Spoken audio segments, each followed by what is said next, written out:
Okay, so in today's video, I'm going to be teaching fiscal policy.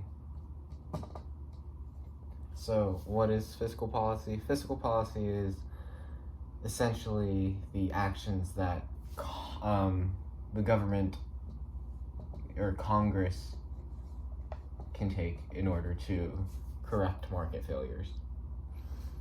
And the two ways that Congress can do this is by, one, changing government spending, or two, it can change taxes. Okay, so let's take a look at what the government, or like the specific changes these actions will undertake in the economy to correct market failures. So for example, if you're in a recessionary gap,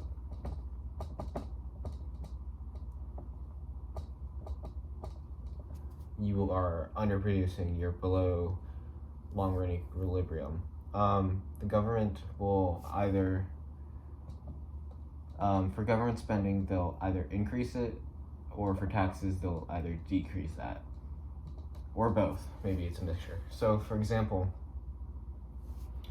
you have the production possibility curve, and you're underproducing, and you have the long-run aggregate supply, aggregate demand, aggregate supply curve.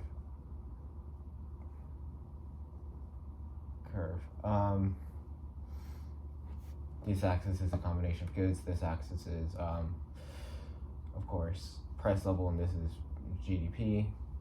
And then you have the Phillips curve, long run, Phillips curve, short run, Phillips curve.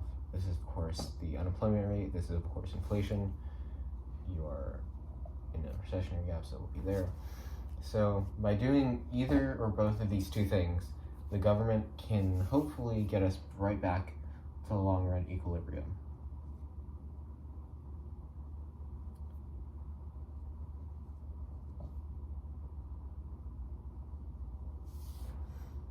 Now, there's two other graphs involved in this.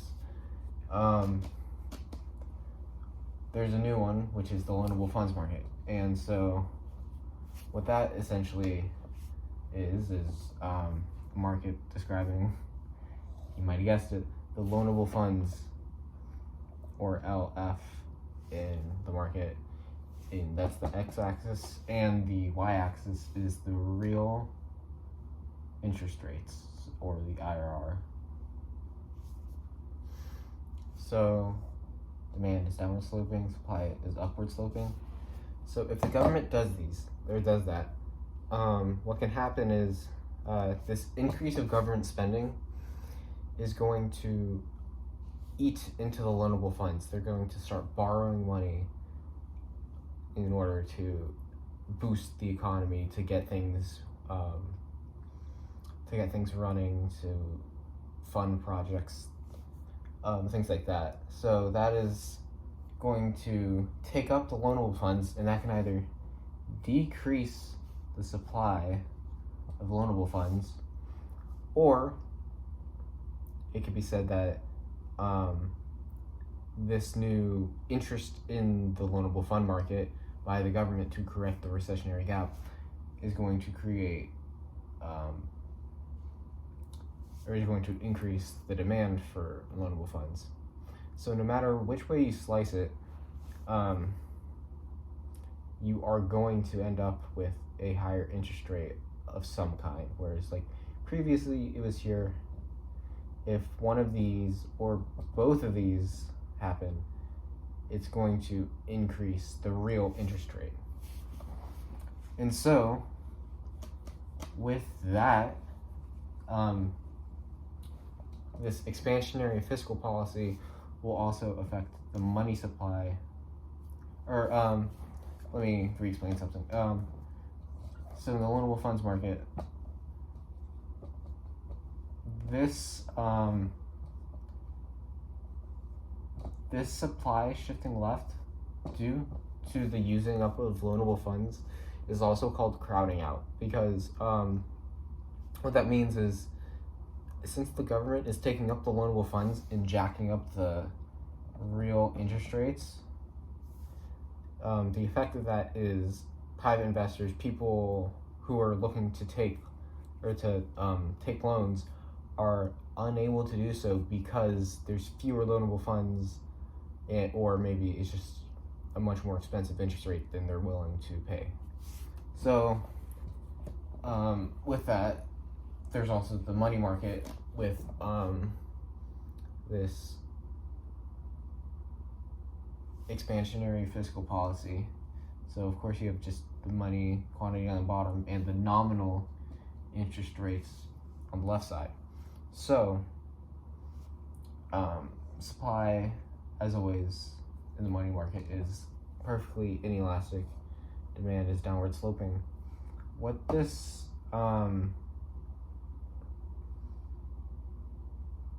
will do is this expansionary fiscal policy, money is being more heavily demanded in the market, so demand will increase, and you can think of that more as like, so yeah, the real interest rate increased, so of course the nominal interest rates will also increase in the market, and the fiscal policy affects demand of money.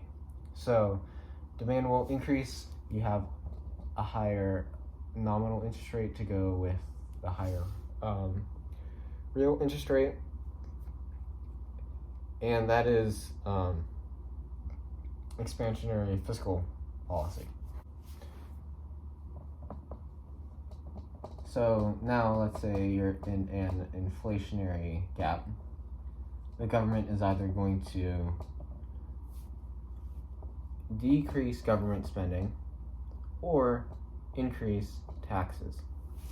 So production possibility curve, you're in an inflationary gap. Long run aggregate supply, aggregate demand curve, you're here. And then in the Phillips curve, you have the long run Phillips curve. Short run Phillips curve, you're having higher inflation and lower unemployment, so you're out here. So doing either or both of these, lowering government spending or increasing taxes or both, that will shift this directly back to long run.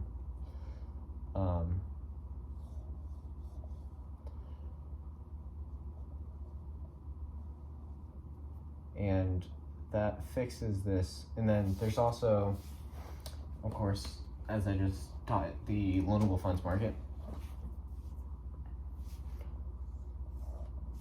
So LFRIR, demand, supply. So by the government decreasing government spending, that's going to free up loanable funds in the market. They're not being used up by the government spending, so that's going to increase supply. And also the increased taxes on citizens are going to decrease the demand for loanable funds. And with that,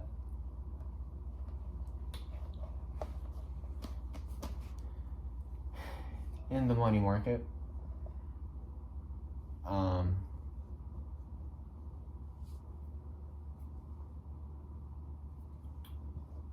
demand is going to shift downwards because money is in less demand with this contractionary fiscal policy that the government is undertaking. And like how with expansionary fiscal policy, the higher real interest rate led to a higher nominal interest rate, the decreased real interest rate is also going to equate to a decreased nominal interest rate in this scenario. Going back to the loanable funds market, supply is just kind of shifted by are there more or less loanable funds available due to like the changes in government spending and the ability and actions undertaken to to use these loanable funds, and then the demand is shifted by, oh hey, do people have money that they're able to spend on, is there an increasing ability or willingness to spend money on these loanable funds? And expansionary fiscal policy increases that demand, and contractionary can decrease that demand with like tax changes.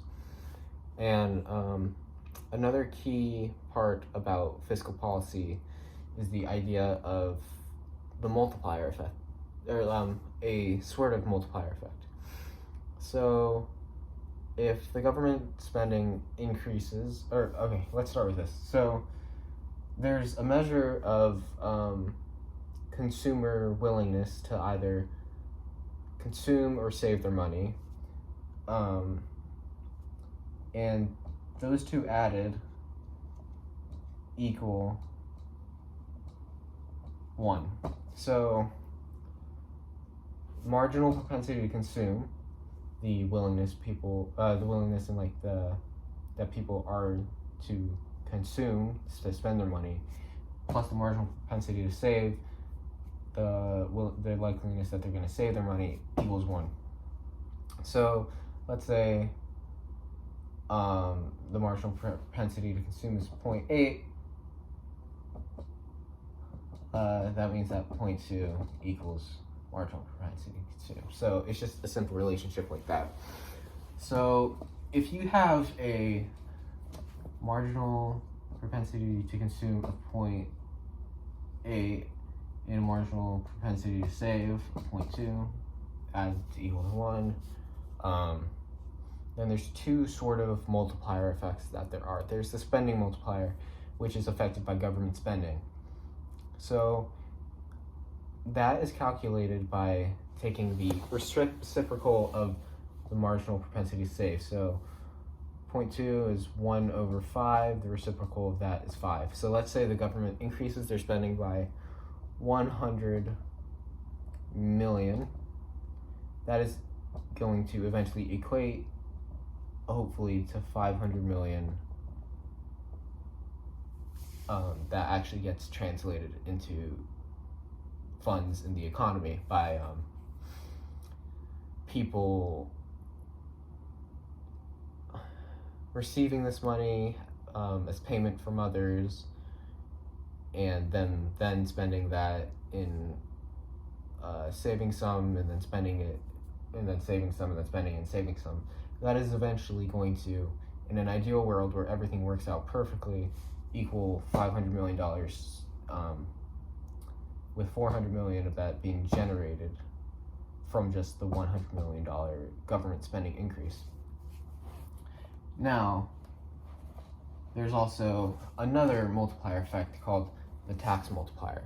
So this is measured by taking the marginal propensity to consume, so in this case 0.8, and putting that over the marginal propensity to save, in this case 0.2.